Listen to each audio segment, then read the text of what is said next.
right, guys. So Brandy is a lovely, passionate woman about teaching our community about financial wealth. And I'll let her go into her background. Thank you, Brandy, for joining me. We'll go ahead and have a seat. Awesome. Excellent. Hi. How you doing, Brandy? Good morning. Morning. So I want you to go ahead and tell everyone about your awesomeness. Okay. Well, thank you for having me first off. You know, the ability to shine happens in so many different ways. And one way we need to be able to shine is in our finances. So as a financial strategist, I've been doing this for almost a decade. My job is to help empower individuals in understanding finances. A lot of times individuals, they go speak to someone in this profession and they speak over their head. They use language that can be very daunting. And so I've found it even in this space when you're talking to individuals that have trauma that they haven't gotten over. When you talk in that language that becomes discouraging, it can deter them from going any further in their finances. And so the agency at National Harbor, we are a national brokerage or a national agency, so we work with individuals all across the country. Our job is to educate on finances. I don't care if you make $20,000 a year or $20 million a year. There's something out there that you may not know. Yes. Our job is to invite. This conversation about money is not always inviting, and it depends on how you were raised up, right? A lot of times, especially in the minority communities, the African American communities, we didn't speak about finances with our family. We may have understood that there was a struggle, but we were never privy, right? And so we want to inspire people to start having these, what I like to call kitchen table conversations about money. And we want to elevate. We want to elevate people's ideas, their concepts, their belief about their financial journey. And that's what we do. Awesome. I appreciate that. And so one of the things that I found shocking was that the Center for Disease Control stated that America lost over $9 billion in 1 year to childhood sexual abuse. $9 billion. That's a lot of money. Absolutely. That's a lot of money. And when they broke it down, they stated that the money went towards health care. Absolutely. Criminal justice costs, and loss of productivity. Yes. So when we look at the concept of healthcare costs, because that's one of the biggest things that, you know, we spend a lot of money on.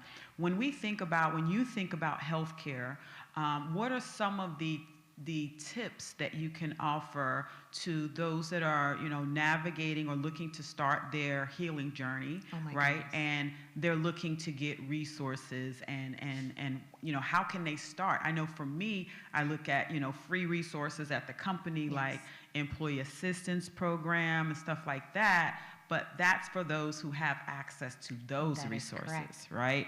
Now, what other resources or what other advice can you give someone that is looking to start their healing journey to get over their trauma, specifically towards their finances? Okay. Well, from the healthcare space, you know, many times individuals don't understand the full resources that their health insurance provides. So I have always recommended those that are starting on their healing journey to call their health insurance company, understand what are some of the benefits that I have. Do I have resources to therapy? Is it a covered expense? Do I have resources to wellness care, right? Sometimes going to things like Pilates and yoga can be a first step in being able to help mitigate some of those expenses. Looking at those resources and understanding, even as you have an HSA account, understanding that health savings plan account, understanding what are some of the benefits and attributes there that you can use to start that journey. Don't let it be an excuse or a barrier.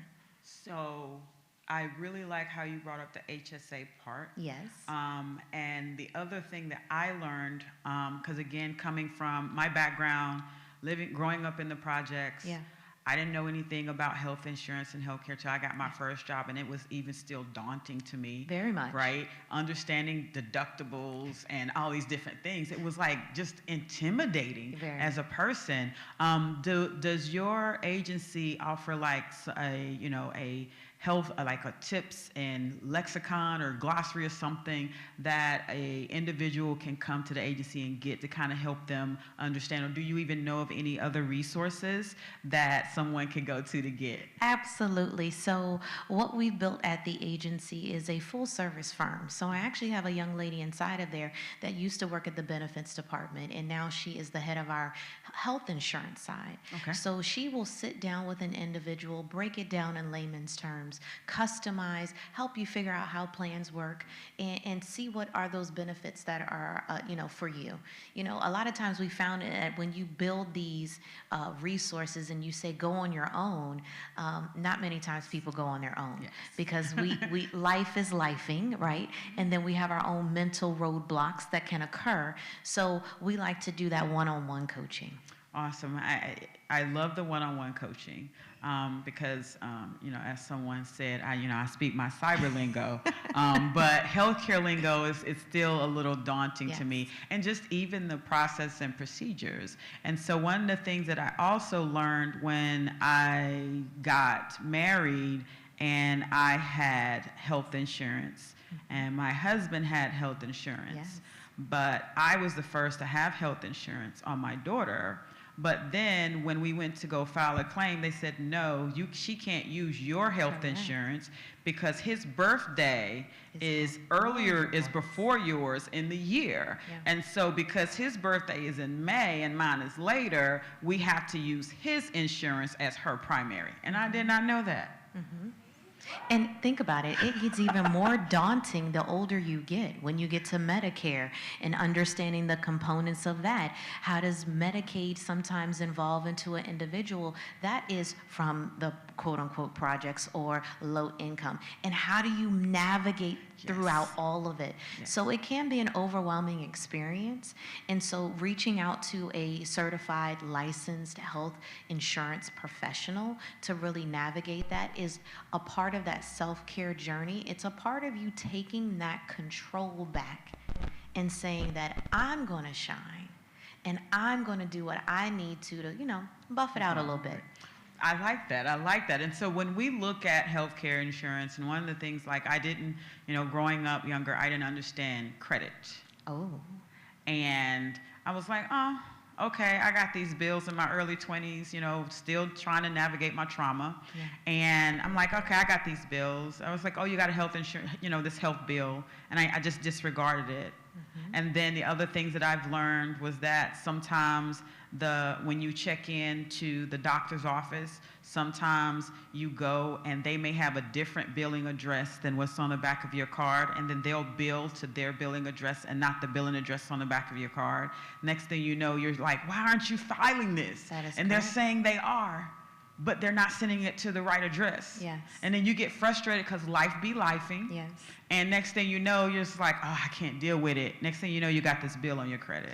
Well, one thing that I have found with those that have experienced trauma in their life when it comes to finances is that anxiety can happen very quickly. And so when there is an obstacle or something like the wrong billing, and so you get this astronomical bill in the mail, it becomes so daunting, it's a trigger. And a lot of times we aren't ready to face those triggers. Yes. And so we just let it go to the side. And then it impacts our credit. And then this credit thing becomes this overly daunting Yes, situation. yes. And so therefore we become or we feel helpless in that situation. And it triggers even more of that helplessness that we felt during that time of trauma. Yes. And it all just starts to spiral together. And that's where people lose control of their money Yeah. and let the money aspect control them. And then they get deeper in their unresolved trauma, and it just becomes a whole situation. Yes, yes. And so one of the things I noticed with navigating my healing journey was finding out that those triggers. Yes. And finding that throughout my life, you know, me being a survivor of a 60-year generational curse, I was accepting the survivor habits of my family, Right. and then I had my own survivor habits. But when I started navigating my healing journey, I started realizing about the emotional spending, Yes. the anxiety that I constantly stayed in when, you know, these bills are constantly at me, and I'm like, but it kept that anxiety coming up. That's right. And so once I started navigating the healing journey, and I'm like, okay, I can't stand this. You know, I need to be free of drama. I need to be free of trauma. I'm trying to get past the anxiety and see me on the other side of the healing. And so that was me then going through paying off all my credits, looking at all my bills. Yes. Setting them up, looking at all the due dates, and I didn't know Yes. that at some credit card companies and some billers will actually let you change your billing address. That is correct. And so finding that out, I was then able to schedule it based on my paycheck. Yes. And so when you think about credit habits and things to help people repair their credit from a trauma perspective, what are some of the advice you can give others? You know, I think a couple of them you've already hit on the head, but first is creating a budget, reclaiming your power when it comes to your finances. Yes, my husband calls me the penny pincher now. Because I'm real strong on my budget. you have to be I strong am, on I your am. budget, but understanding that the budget lends to flexibility It that does. you are in control of. You know, some people pay their water bills on a quarterly, and that fluctuates.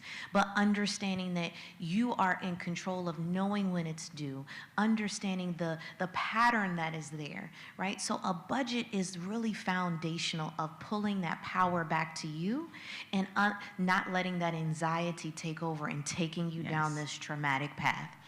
So that's number one. Understanding your voice when it comes to your finances. Many of us feel voiceless because of the trauma that we have been through. And so when we feel voiceless, we tend to not speak up for ourselves. So we don't ask, can we do something about that interest rate? Can we change the due date because of X, Y, and Z? We're not advocacies for ourselves. Gotcha. And so we have to advocate on our own. But because we didn't advocate during that traumatic time, we feel as though we can't advocate now. Gotcha. So it's like you have to I heard a navigate. ooh. You have to navigate your truth Yes, and live in who you are that is right. to be able to represent yourself and speak up for yourself. Right. And that takes time. It takes courage. And yes. It takes courage. It Because takes time. people think a lot of times, I didn't speak up for myself then, so how can I speak up for myself now? It's never too late. Never. Gotcha, gotcha.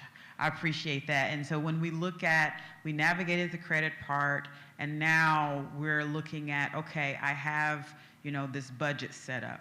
And one of the things that I found was that I sat down and I pulled my bank statements and everything from the quarter. When I first started out for the quarter, now I do it every year. I look at all my transactions and I look to see how much money I spent on a certain thing throughout a year. And so being able to set that budget up, you know, I really like the what is it, zero to budget method, Yes. where you put in like all your money, all the money that comes in your household on that top line, and then you prioritize all your bills The needs. and then subtract it from that top line until you get to zero or for some negative, right? And that's when you realize, okay, I got to start cutting stuff. Yes. And so when you look at, you know, different approaches like that, what are some of the best techniques a person can use to create a budget, you know, as they navigate their You know, what financial I've journey? found is that it is on a person-to-person scenario. I had a young lady that was in Baltimore school systems, and she was getting paid biweekly. She's now moved to Stafford County school systems in Virginia. She gets paid monthly. So we've had to totally re-navigate her budget idea and plan because now we have to account for that once a month pay. And so those are triggering aspects because it now feels as though I'm in survival mode where I was used to this consistent method. So you have to find what works for people. So you have to have different budget templates. You have to have that zero down method. You have to have some people get paid on a weekly basis because they're contractors or whatever the case may be. But I think the most challenging one is when people understand that they don't have enough money coming in to meet ends meet. They totally disregard a budget because they feel as though that the snowball is too big for them to be able to pick up and throw away. And so it's at that point where we have to have a whole nother conversation prior to a budgeting about, well, what are some of the avenues, what are some of the things you do to can increase your pay, right? And on top of that, what are some of the things that we may be able to take away? And when people hear those words, take away, and especially survivors of trauma, it feels as though you're depleting them in some way. So you have to understand how to reframe that conversation and say, we have to go on a needs basis. What are some of those needs that need to be first? And then we can try to budget in the wants or those sometimes. Gotcha. And it's really just having that accountability partner and that person in leadership that can guide you through that journey because finances is such a heavy topic. It is, and we're not used to talking about it in most households. No, we ain't used to sharing our business and being vulnerable and saying that I don't look like my Instagram or Facebook page. I'm over here trying to keep up with the Joneses, but I'm on the Smiths budget, right? And so people, that vulnerability, uncovering it, you have to find those that trust. Because so many people think, if I say this to such and such, they're going to tell my business and I'm going to be exposed. And the only way you're going to be exposed is when the repo man comes or you ain't in your house no more because things ain't working right. Yes. And so basically the financial aspect is a vulnerability. A financial aspect of a person's life is vulnerability. Yes. And that vulnerability is very triggering for trauma survivors. Absolutely. And when we look at that, you then see how there's, like you said, a lot of them are in that negative aspect, and you see a lot of emotional spending with a lot of trauma survivors. And, I was with one a couple of weeks ago, and they were triggered, and they just wanted to go shop. Yeah. I was like, I'm going to need you to put the credit card down. Right. Because, let's take a step back and see why is it that you want to do that. And so with that, we talked about, health aspect. We talked about the credit aspect. We went into a little bit of the emotional spending. And so now when we look back at all of that and you think about everything we just talked about, what are some of the best techniques and tactics that we can kind of sum up and give to the crowd? Finding a person, one that you trust, that is a licensed professional, that you can sit down and you can lay it all out on the line, right? Because there may be opportunities out there that you aren't still valuing yourself enough. And so you're not in the position as far as work that you should even be in yet. And so looking at it and finding that, so finding a person you trust. Number 2, understanding that a budget is bomb. You cannot live this life without being in control of your finances, because if not, they will control you. And then 2 is understanding that the journey is a journey, right? Everything's not perfect. There's going to be times where you fall off the wagon, so to speak, and you want to do some emotional spending. But if you have talked to someone and you've identified it, you might be able to cut it off sooner than what you did. And every time that it happens, you may be able to stop it sooner and sooner till you no longer have to do it anymore. And you have taken full control of yourself. So finding a support team and a community, finding that person, finding accountability partners, understanding budget, understanding how your finances truly work, understanding, your gross pay versus your net pay and your deductions, really educating yourself in all aspects of your finances, and then also understanding how to build for that financial future called retirement in the most successful way possible. Awesome, awesome. All right, thank you, Brandy, for Thank all you. that. So we're going to open it up for the next 10 minutes to see if anyone has any questions, comments, concerns. Yes, sir. I do. First of all, I'd like to say thank you so much for this segment. I think it's, sorry about that. I got to put on my glasses because I wrote my question down. No worries. So again, I say thank you for this section or this segment because I think it's greatly apropos for those who are trying to get along with regards to their finances. So I wrote some things down there. So ma'am, thank you so much for coaching, teaching, mentoring, and educating those who are willing to learn about finances and fiduciary responsibilities because it's very difficult, especially in communities of color. So, but what I wanted to say is that you know, the starting, the planning of the processes with regards to finances need to happen early on. So what I would say is that the legacy of the trauma includes the lack of education about finances, which I would ask you to tell us, in your estimation, what are the things that you would have us do with regards to mitigating those challenges in the communities of color? Sure. Because that's where we're finding where the most challenges are. Yeah. So as we talk about educating our kids, we don't start educating our kids in high school and college. So where do we start? And how do we get that message there? Because for me today, your message is here for those who have an understanding, or at least think they have an understanding of finances.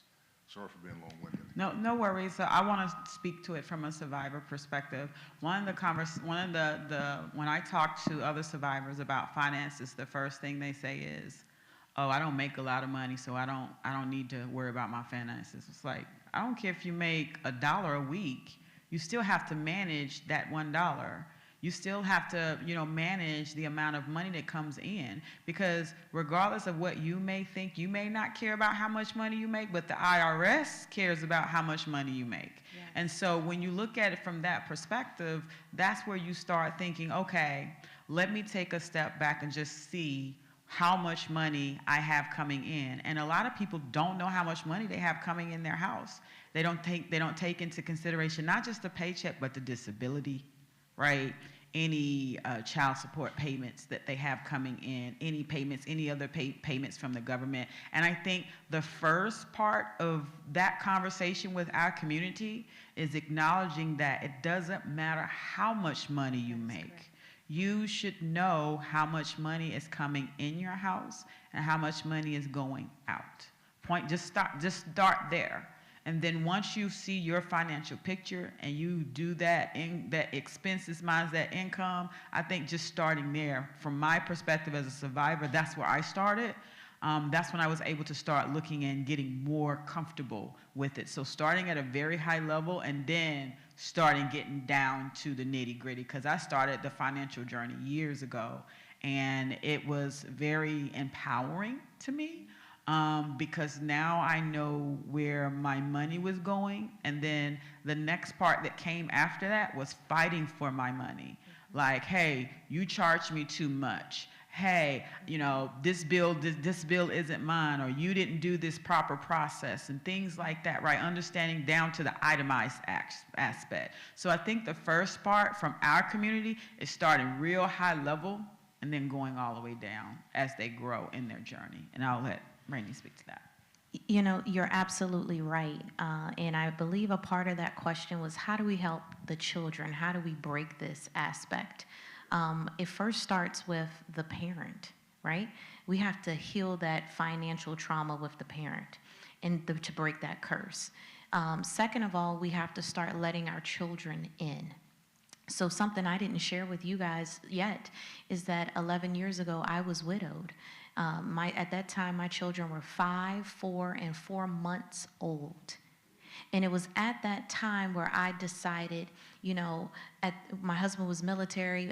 We were just moving back from California. I was an entrepreneur trying to restart a business on the East Coast. So we literally had nothing. And so I decided to let my kids in at that point and not try to hide it. and had to say, you know what, we're in this together.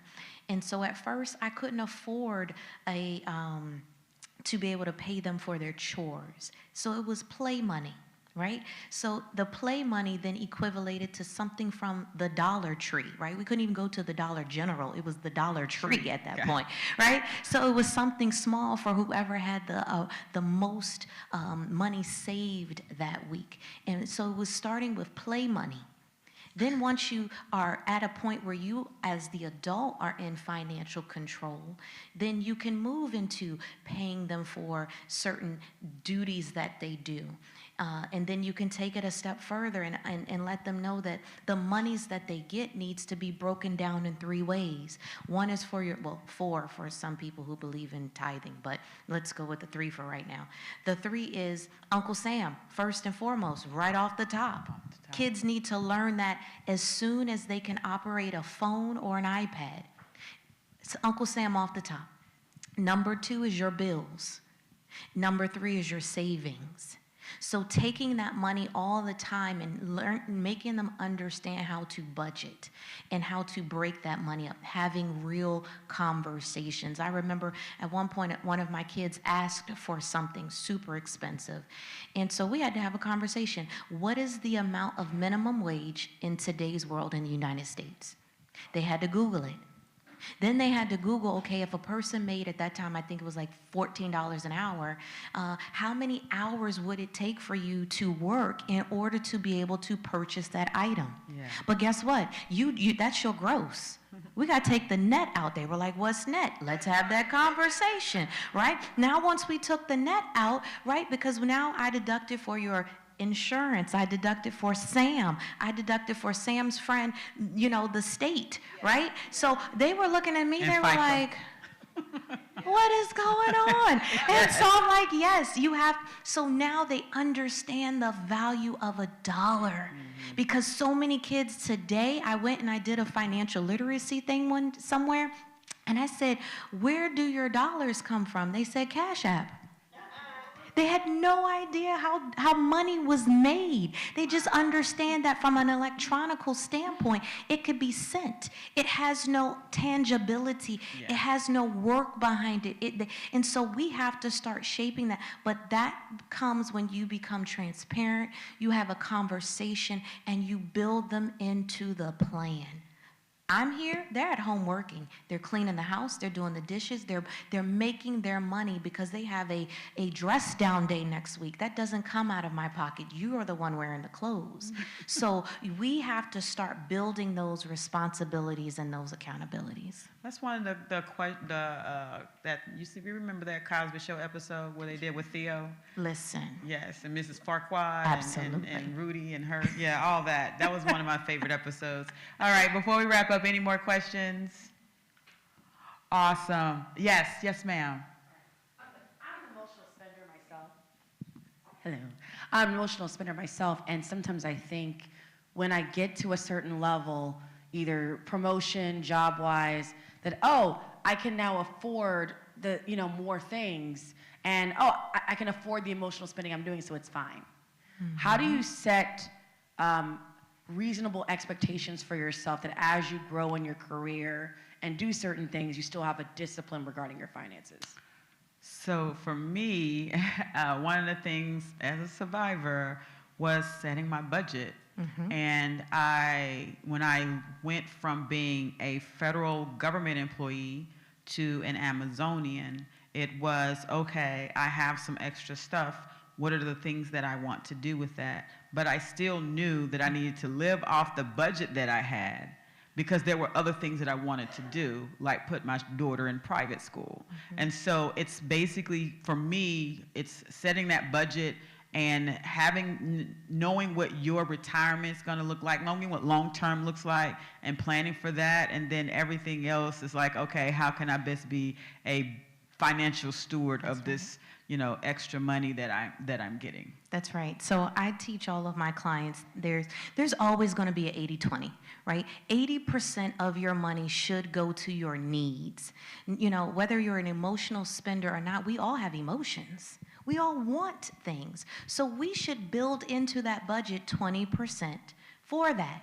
Because if we deprive ourselves for that, that's like being on a diet and you deprive yourself of any and everything good. The moment you get a taste of it, you're just going to overdo it, right? So Chocolate. if we can be in moderation and budget for those things, then once again, we are still in control of our emotional spending. So if that bigger thing that you wanted from an emotional standpoint, you can still obtain it. It just may take you longer because you set a budget. So you are now still in control of that, and you are still helping that emotional side of you. But you're saying, dear emotions, I'm not letting you take over. I'm going to work with you in harmony.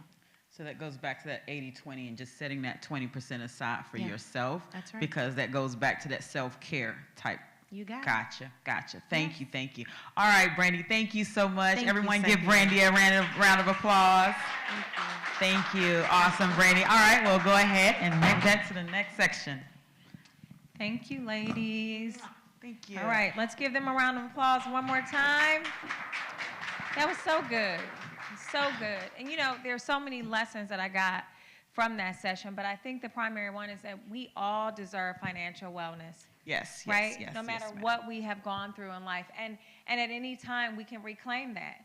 I mean, if you say it can start with $1, it can start with $1. Yes. And I think that we owe ourselves that so that we can reclaim that. And we can also understand how far our money can go Yes. as well. So are we bringing up the next So group? what I Okay. wanted to do, since we Yes. were talking about money, Yes. is to talk about the sponsors. Oh, that's a good idea. Awesome. If We you got can some bring up good the sponsor sponsors. slide. Yes. Yeah, let's do that. Thank you. So I do want to thank our sponsors who have sponsors and our partners who have contributed to this year's conference. And so we have the agency, Miss Brandy Bridget, who graciously provided us her awesome information. We have the support of MCASA and the Women of Color Network in Maryland. We have Dr. Alexia Gaffney and her support. We have the Mental Emotional Wellness Center out in Ohio. We have Eric King online. He is one of our favorite mental health clinicians. So if you have the Hoover app, please make sure you reach out to him and say thank you for his support. And for those that may be interested in becoming mental health therapists, he does have in his company, they build out and help, create more mental health therapists. And for our awesome Farrah Ruth Productions, for the beautiful, everyone give Farrah Ruth Productions and Miss Kimmy Gaffney a round of applause for her beautiful and awesome decorations here. And then our sponsor, Amazon, with their graciousness and their ability to see our vision. So thank you so much to Amazon and all the awesome swag. Awesome. Thank you, guys. And so with that, I will turn it back over to Nisha, and then we'll kick off the next. So grateful for the sponsors. We Yes. cannot do this without the sponsors. And those sponsors, again, who keep coming back and keep giving. We are so grateful.